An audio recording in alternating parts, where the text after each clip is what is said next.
Spirit of life, come unto me.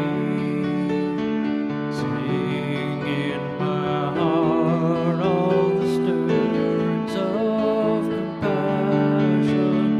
Oh, in the wind, rise in the sea, move in the giving life the shape of justice. Roots hold me close, wings set me free. Spirit of life, come to me, come to me.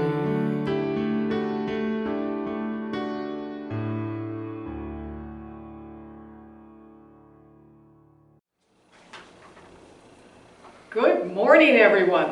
My name is Sally Wantz, and I welcome you to the Florence Unitarian Universalist Fellowship. Now, I have to say, so many of you have been looking at my face for years up here at the podium, right? But hopefully there's a few of you that have never met me and never been associated with our fellowship. I welcome you in particular. I hope you enjoy what we have in store for you today. So we're going to begin our service with some announcements. I trust that you enjoyed our Spirit of Life, sung by many of our foofers, myself included, and it was created, produced, and put together by Kamala and Lanny, and we thank them very, very much for that contribution. At the end, we'll do our peace song, and you'll see same or maybe some other foofers also singing the peace song, also produced by Lanny and Kamala. So thank you for that very, very much. We hope you enjoyed it. So this afternoon we have a fabulous happy hour at 5 p.m. It's a Zoom happy hour, and everybody who's watching this right now, assuming you're not watching it after 5 p.m. on Sunday, you're invited to come to our 5 p.m. social hour via Zoom. The invite is in the e-blast. And then next Sunday we'll do another picnic in our backyard. Last week I think we had 20 some odd people sitting out back, safely distanced. Had a good time, laughed, talked, shared stories. So bring your own food, bring your own chair, bring your sunscreen if it's that kind of a sunny day. I think last week it was pretty good. It wasn't too hot. So anyway, bring your own everything. Come on and enjoy and be with us, okay? Bring a guest if you'd like.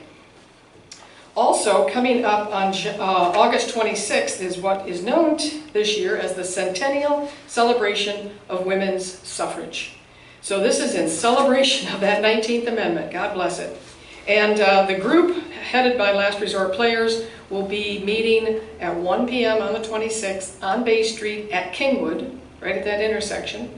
And there'll be a parade going down Bay Street, ending up at the the Siuslaw Pioneer Museum. They'll have some speeches and some music and some dancing, and I'll be a part of it, and I will look forward to seeing each and every one of you there. The annual Habitat Beach Walk is September 19th, so put that on your calendar. And finally, from John Raimondo, we're reminded that the UU Voices for Justice, which is a committee of this particular fellowship organization, is reminding us to vote on ballot measure 107. It would amend our Constitution to allow 1. Limits on campaign contributions, 2. Disclosure of political contribution ad spending, and 3. Disclosure of who has paid for political ads. So if you feel this amendment is an important addition to our Constitution, please vote yes on 107. Next Sunday, the 30th, we've got Patty Godwin and Lori Severance are going to share their stories of their spiritual experience on the El Camino. I, for one, am really looking forward to hearing what they have to say. Whether they're going to have photos or a PowerPoint presentation, we don't know yet, but just know it's going to be a very special service from these two lovely women. And finally, if you'd like to be a part of our taping, for instance, we're taping this on Friday, the 21st of August. If you'd like to be with us next Friday for taping, let us know. We have room in the audience for a few more people. So send us an email and we'll make sure that the door is kept open for you, okay? It's always fun to have a few people in the audience. And at this time, let's light our chalice. But first, I'm going to invite you at home. Go find a candle and a match or a clicker or something. Bring that candle to you. We're going to pause for just a second. Virtually, you're going to have to put yourself on pause. So stop the recording where you are right now. Go get a candle, come back, and we'll start back up with the lighting of the chalice. Us here and you at home. So I invite Catherine Hemmons to come forward. You have your candle, right? You're ready to go? Okay, pause if you don't. Got it. Catherine, come on forward. We're going to light this chalice.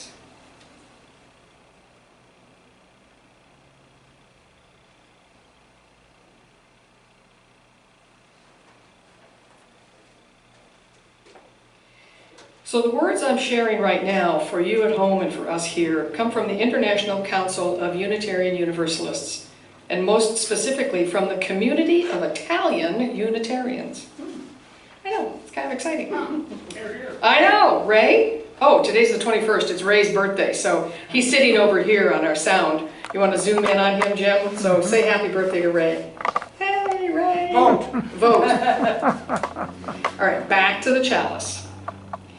Breath of the universe, gentle and strong, revive the flame of our resilient souls. Breathe new life into desperate hearts, prisoners of pain and fear of the future. Return to blow over the tumultuous waters of our history and give them a direction. As morning light, remove the darkness from our eyes and inspire the mind of every human being, so that it may understand the folly of barriers dictated by ignorance and selfishness. Help us feel free to collaborate better in the construction of meaning on which we work together. Blessed be. That's a lovely chalice lighting. So, yeah. So at this time I'm inviting Catherine to come forward. I know she has some joys and concerns to share with us. So, Catherine?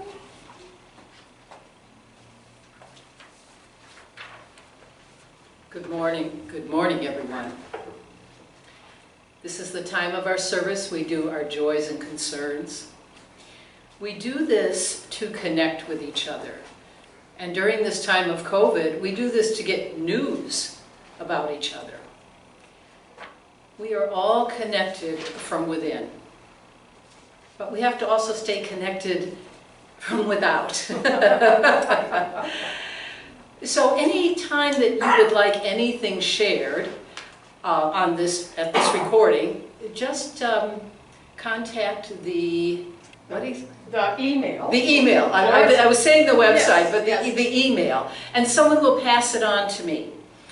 Sally is here to drop shells in the joys and concerns. Hold on there. Okay. I get so excited. You have a nice big shell. We have a lot of birthdays. These are my joys just for this week. We have Jennifer French, yay, Yay. Mary James, Yay. Deborah Jordan, Yay. and of All right, course Deborah. Ray Plummery. Yay. Just to name a few. I don't know all of them, but you know, you can pass those birthdays on to me if I don't see them on Facebook.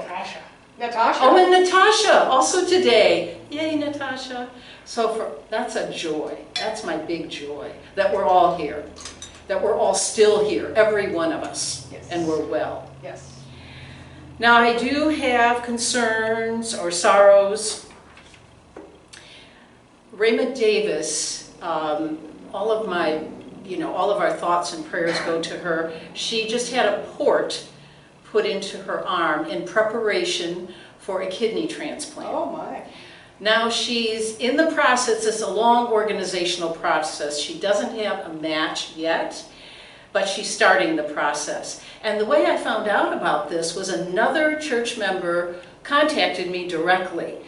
And I really appreciate that because I didn't know that. There wasn't a way that I was in touch with her at the time. So I was able to pick up some medication for her and some groceries, and those are the things I'm available for, if necessary. So contact me directly if you would like, if you know another church member that needs some help. Oh, this is actually a joy. remember I spoke about Richard Box, Richard and Becky Box from the larger community? So he had that successful surgery for his arrhythmia. He was up there this last week, and I think they're on their way home or are home already. And that's a wonderful thing. So that's for Richard. Yes. And this is for Rayma. Yes. Okay.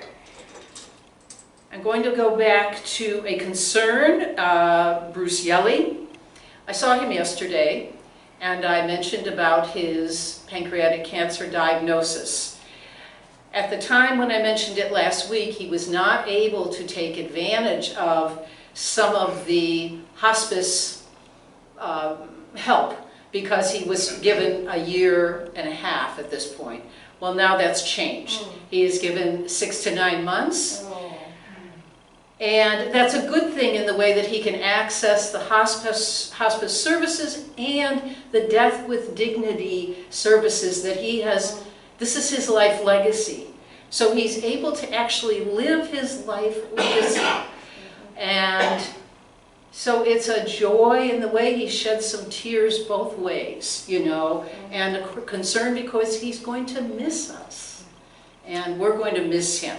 But he's still around. And we totally love him and love his strength and dignity. It's amazing. And his vulnerability. Yes. Love that vulnerability. Yes, yes, yes. A good role model.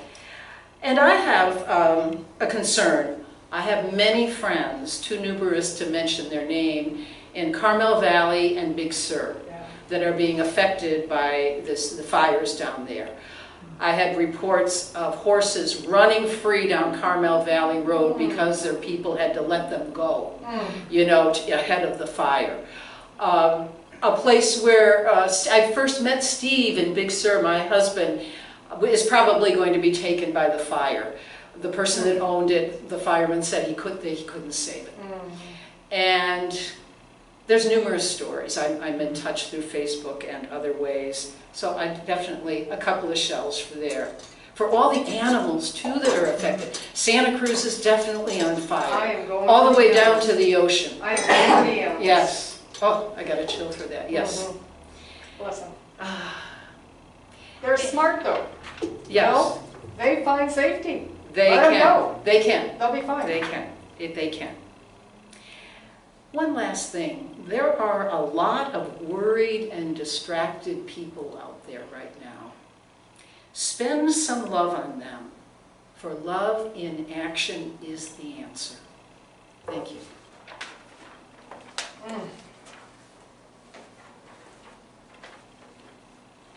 Thank you, Catherine. And my regards to everyone you spoke about, Bruce, Rayma, short memory. Richard's recovery. Everyone, my thoughts are with you, okay? And what you have provided us over the years, we shall always be grateful. Thank you. So we're going to proceed with our opening hymn, and this one comes from Jeff Lovejoy. I challenged him to send us a couple of recorded hymns, and by golly, he's been busy at the keyboard. And he recorded this one, and it's hymn number 308, titled The Blessings of Earth and Sky. And I selected this one because of Kari's talk today. She's going to be focusing on our sources of faith, number 6, which is earth-centered. So I thought this would be lovely. So I invite you to sit back, relax, and enjoy this particular opening hymn. I'm going to ask Ray to cue it up, and we'll play it for you.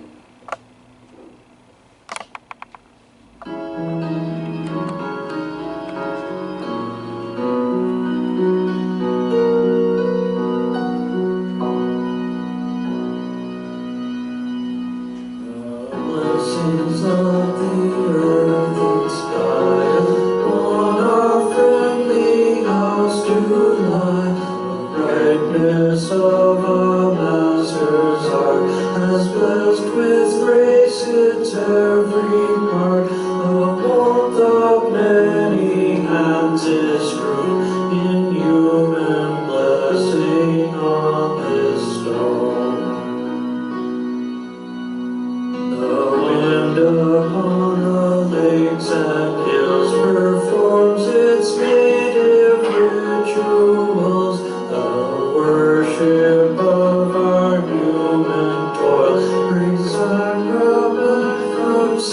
sun and soil, with birds and music we the earth in nature's wonders seek our birth. We restore ancestral dreams enshrined in floor and wall and beam, a monument wherein we build, and their high purpose be fulfilled. A tool to help our children prove an earth of promise and of love.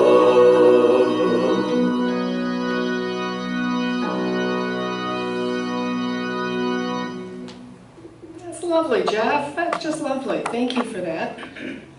You had two voices going, Jeff. How did you do that? You're so talented. So our responsive reading today, and I'm going to ask Catherine, Ray, and Jim to join me in responsive reading. It's a wonderful message titled All of Nature is Sacred by Lauralee Greenwood Jones. So we'll be offering a musical interlude after this responsive reading. So keep these words in mind as we go into that musical interlude. For the love of all began with the world. All of nature is sacred. Every creature is a thinking, feeling being. We are blessed with wondrous variety. We are part of nature and every being on the planet. What we do to one affects the many. In this web of existence, we are each a strand. Our pushing and pulling moves the fabric of our world. Each bird and insect, each fish and four-legged creature, all are our siblings. Oh, Let us treat them as we would one another, with compassion and dignity, with understanding and honor. the love that we show each being radiates outward, a beam of kindness and caring that can be felt with the heart. And in turn, our hearts receive that love from each being, and it echoes onward to eternity. Every bird and insect. I think that's so precious. It is. It is. It's true. It's true. So I really do invite you to sit back and relax at home. We've got another piece of music for you to enjoy, and this is a piece that Jeff wrote. I believe it's his original composition. It's called Asynchronicity, and I'm going to ask Ray to play that. I invite you to sit back, relax. We'll lower the lights here at FOOF, and enjoy this as you reflect on these beautiful words.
That's delightful. Again, thank you, Jeff. Such a joy. It's my pleasure to introduce our guest today, Kari Gottfried. Today she concludes her three-part summer series, From the Sources of Our Faith. Today she focuses on number 4, which is the Jewish and Christian teachings, which call upon us to respond to God's love by loving our neighbors as ourselves. And number 6, the spiritual teachings of earth-centered traditions, which celebrate the sacred circle of life and instruct us to live in harmony with the rhythms of nature, including those little tiny insects. So please sit back and enjoy this special message from Kari Gottfried, and we'll see you in a minute. I love church. It is not something you'd hear me say if you met me at any other point in my life besides these last few years. I grew up in the UU Fellowship of Corvallis, Oregon. The church was not my favorite thing. I wasn't a big fan of going to services or religious exploration classes on Sundays, and as soon as my parents decided I was old enough to handle a few hours at home alone, I stopped going. Being a Unitarian Universalist was embarrassing. Most of my friends weren't religious, and explaining what I did on Sunday mornings was confusing, especially when my Christian friends joined the conversation and I tried to explain the 7 principles to them. Being a UU was just more trouble than it was worth, I decided. Until after a few years of sleeping in on Sundays, my parents decided I needed to enroll in the Our Whole Lives program, a lifespan sexuality education program abbreviated as OWL, held at my fellowship. Okay, so now not only did I have to go to church, but I had to go to church to talk about sex. If you've ever been a parent to a middle schooler or a middle schooler yourself, you know how bad that is.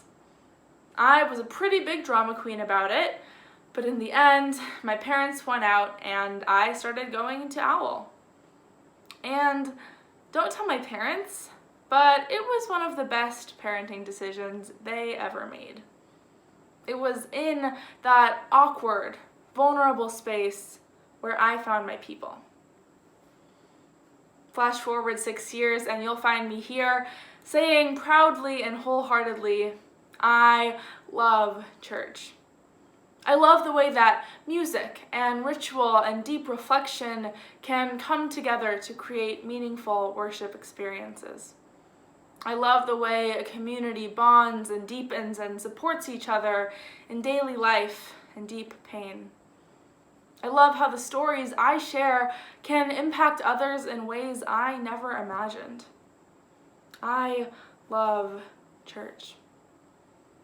So now when people ask me about Unitarian Universalism, I tell them that it is a liberally religious faith that believes in the inherent worth and dignity of each person, that draws on a variety of sources to gain deeper meaning about the world.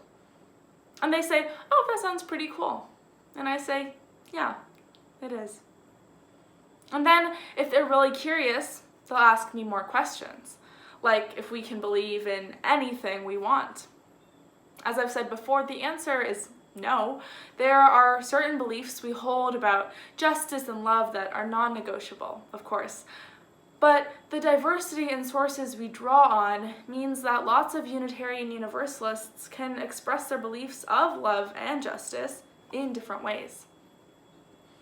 In the past few months, I've spent one Sunday a month at your fellowship talking about the 6 sources of our living tradition, what they are, what they mean to me, and how they interact with each other to live as part of our shared faith journey.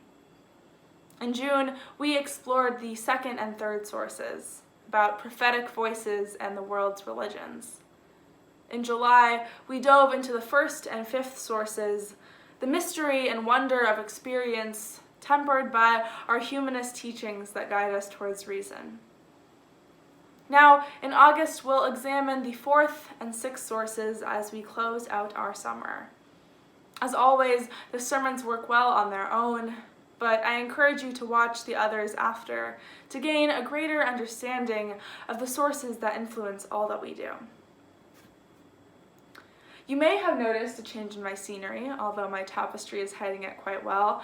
I'm preaching from my dorm room in Wellesley College in Massachusetts, on the opposite coast from all of you. Although these times have certainly been challenging, one unexpected joy is that I've gotten to share so many more Sundays with this wonderful fellowship, although I can't wait until we can safely gather to be in person again. Thank you so much for accompanying me on this journey. I've truly learned so much from investigating these sources with you all. For our final reflection, we'll look at the Jewish and Christian teachings which call us to respond to God's love by loving our neighbors as ourselves, and the spiritual teachings of earth-centered traditions which celebrate the sacred circle of life and instruct us to live in harmony with the rhythms of nature. Many Unitarian Universalists identify as part of another religious or spiritual background, and as we've explored in these past few sermons, we draw on so many different sources to deepen and widen our own personal theology and spirituality. Being raised UU, this was something I was always aware of in the periphery of my religion, but not something I truly embraced until recently. I am passionate about Unitarian Universalism. Why do I need to add something extra to it? Of course, I have friends who are Muslim UUs, Buddhist UUs, Christian UUs. Some identify with multiple religions because they want to honor their religious or cultural roots. Others find that another religious tradition may have practices or theology that speak deeply to them, just as Unitarian Universalism has. Many of the people I know who are not UUs find it hard to accept that Unitarian Universalism is both accepting of other religious backgrounds and beliefs and a religion in its own right. Unitarian Universalism was not created in a void. It is a descendant of Judaism and Christianity, most recently Protestant Christianity, and originally affirmed the existence of one God, with a capital G. Unitarians believed that God was whole, rejecting the Trinity, and in turn being rejected from mainstream Christianity. In 1961, the Unitarians merged with the Universalists, who believed in universal salvation as an all-loving God, but ever since then we have edged further and further away from Christianity. Although most Christians would not claim Unitarian Universalism as one of them, and many Unitarian Universalists would reject the notion of us being Christian at all, the truth remains that their teachings still have a great meaning for people of our faith. And that's why we have our 4th source, Jewish and Christian teachings which call on us to respond to God's love by loving our neighbors as ourselves. For some, this may be the most difficult source to understand due to its explicit mention of God. I'll say first that there was a lot of translating that had to happen for me, too. My idea of God or the divine falls a lot more on the religious naturalism, force of nature side of the spectrum, instead of any visualization of a human-like deity. But We have always affirmed Judaism and Christianity as an important part of our history as a faith. In 1961, when the original principles were adopted, the second was to cherish and spread the universal truths taught by the great prophets and teachers of humanity in every age and tradition, immemorially summarized in the Judeo-Christian heritage as love to God and love to man.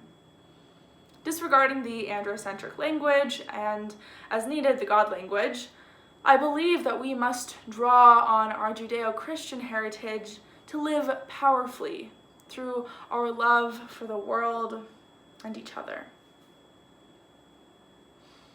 The last source, both in this sermon series and in the order that they were adopted, is our sixth. The spiritual teachings of earth-centered traditions, which celebrate the sacred circle of life and instruct us to live in harmony with the rhythms of nature. It was added to the existing 5 sources in 1995. Although it does not explicitly reference indigenous spirituality or paganism, that is what this source is most directly tied to. And I think we have a lot to learn from the people who have spent generations living with and caring for the earth, instead of focusing on ownership and destruction. That includes the Coos, Lower Umpqua, and Siusla tribes who lived where the Florence Fellowship stands, the Chepanefa, Chamatho, and Kalapuya people whose ancestral lands I grew up on, and the Pawtucket in Massachusetts, whose land I am occupying right now. I say this with the caveat that there's a difference between appropriation and appreciation. Appropriation is when we take aspects of a culture that is not our own and use it for our own personal interest. Unitarian Universalists have been guilty of this before. I'm sure there's a whole sermon waiting to talk about this. This source has been particularly tricky because as religious pluralists, we have a tendency to pick and choose the parts of other spiritual and religious traditions that work for us, while rejecting the rest. I did this with our other source, choosing to focus on God's love and what I love about Judaism and Christianity, and disregarding the parts that I don't believe in. But there's an important distinction between critiquing and rejecting power structures, like those in mainstream Christianity that reject my identities and beliefs, and choosing to be ignorant of the struggle and culture of disempowered communities, like indigenous people in the Americas. Appreciation is seeking to understand and learn about another culture in an effort to broaden your perspectives and connect with others. There are many ways you can be appreciative of Native culture and find ways to educate yourself that will deepen your spirituality. Know and recognize the land you live on. Visit, maybe virtually, local cultural centers and learn about their culture and history. Consider the ways you have been led to think about land, property, ownership, and domination, and practice living into this source. Celebrate the sacred circle of life and live in harmony with the rhythms of nature. For me, doing these things starts from within. I need to be at harmony with myself to be in harmony with nature. One way I've been practicing this is through my own exploration of witchcraft. I haven't gotten as deep as I hoped yet, but something that's been important to me is recognizing the Wheel of the Year's seasonal festivals. There are 8 of them happening a few months apart, and it's been a really wonderful way for me to pay attention to the changing of the seasons. We are now in the time of the harvest season, and I've noticed the way that fruits and vegetables are growing and ripening, noticing the change in energy, although much different this year, as we prepare for new church years and school years. Because I've had multiple chances to notice, I feel more in tune with the changing of the seasons and the rhythms of nature. When reflecting on how much these two sources are influencing my life right now, I realized that to many they seem diametrically opposed. After all, it was puritanical Christianity that used accusations of witchcraft to persecute women, and a manifest destiny in the name of Christianity that terrorized, murdered, and oppressed indigenous people all across the Americas. Many indigenous cultures are matriarchal, and earth-centered traditions tend to focus on the goddess, the divine feminine, in complete juxtaposition to the Abrahamic belief that God is male. There is a lot to reconcile here, and while I struggle with that dichotomy, I remember that our fourth source specifically focuses on the inspiration of God to love others. God, spirit of life, the divine, courageous love, whatever you call it, there is a spark within each of us. There is a spark of something that makes us who we are. Messy and broken and beautiful and inspirational. And if we have that divinity, that spark of something within ourselves, why shouldn't we use it? I believe that our sources are a testament to our liberal faith and proof of how far we've come. To be able to draw on such a wide variety of resources to deepen our spirituality and theology is truly special. Sometimes I wonder what Unitarians and Universalists would think about us, those in the past, our ancestors, especially today. A small but mighty fellowship on the Oregon coast, joining together in virtual community and sharing their pulpit with a college student. Drawing on sources as familiar and unfamiliar as the ones we draw on today, I think they would have been shocked. And I hope that in 300 years, our faith will be one that we would be shocked by. It is proof of progress, and I believe it is good progress. I am proud to be a Unitarian Universalist, and I am proud of the way our faith is bending the arc of the universe toward courageous love, radical inclusion, and of course, justice. Thank you all so much for joining me throughout this summer to explore our 6 sources, and I can't wait to be with you in person at some time in the future.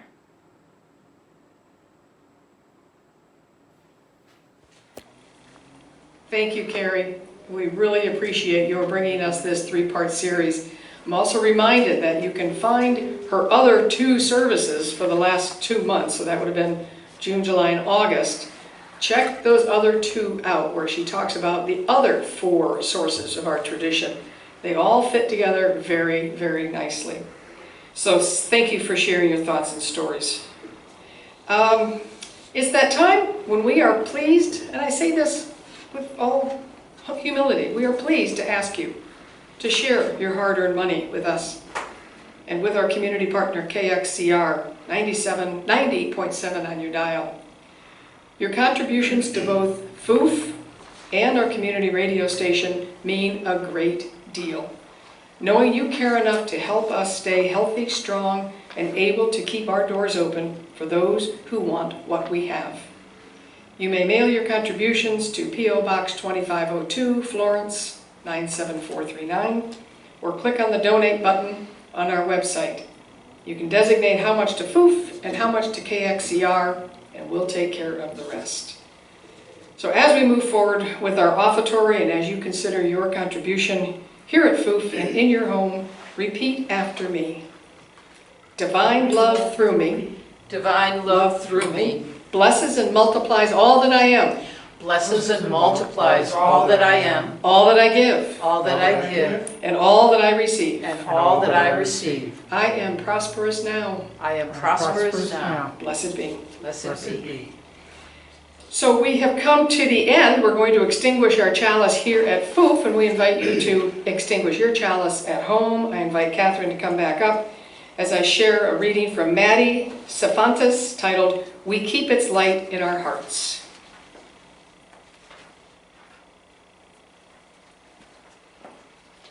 We extinguish this flame, your flame at home, but we keep its light in our hearts with its message of love and justice, taking it outside the walls to the world we live in until we are together again. Blessed be. So we've come to the end of another great service. I want to thank all who have volunteered your time, talent, and treasure to make this happen. Truly, it's appreciated. I hope we see a lot of you on our Zoom call at 5 o'clock today. It's really kind of a fun way to connect. You get some virtual hugs, you get to see people in person, you get to share a hot cup of tea or a glass of wine, or me, I might even have a Cubra Libre. If I've got some lime, I might just have a rum and coke.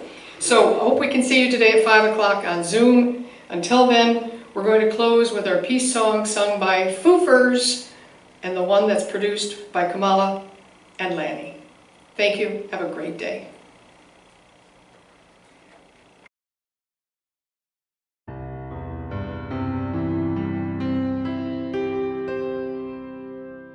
Let there be peace on earth, and let it begin with me.